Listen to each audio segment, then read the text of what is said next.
1970s, the fourth king of Bhutan, an absolute monarch, drew international attention by commenting that gross national happiness was more important than gross national product. His government steadfastly pursued that objective for the next 3 decades.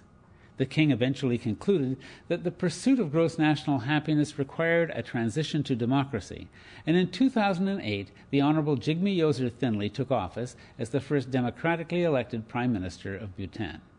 Well, gross national happiness is the conceptual framework that has guided Bhutan's development process ever since our previous king, His Majesty the Fourth King, came to the throne. That was in 1972.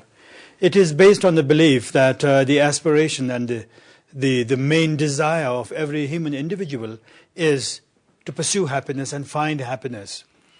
And that happiness, on the other hand, is a state of mind that one is able to achieve only if there were an equitable balance, an equilibrium between fulfilling the needs of the body and fulfilling the needs of the mind.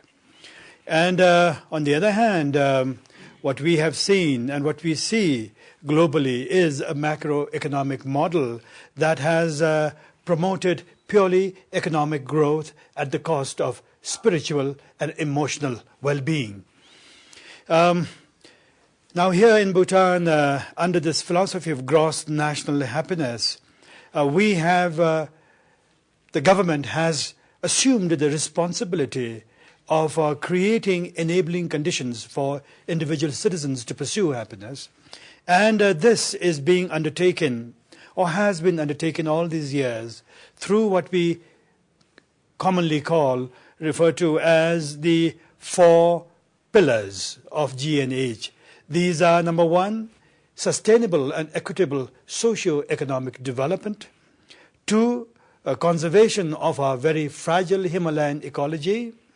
3, preservation and promotion of our cultural heritage. And 4, good governance. Now these 4 pillars, in fact the 4 strategies based on which government development projects and programs are designed and implemented.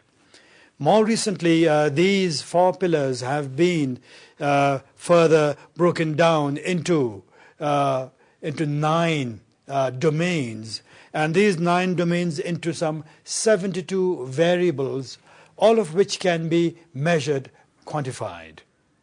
And now the government programs and policies have to be screened to see whether a policy, a project or a program are G&H neutral, G&H sensitive, G&H positive also, and if a project or a program is G&H neutral or G&H negative, then we try to see how best we can enrich that program from the G&H point of view. So that in a nutshell is gross national happiness for you. For the Green Interview, I'm Silver Donald Cameron. See you next time.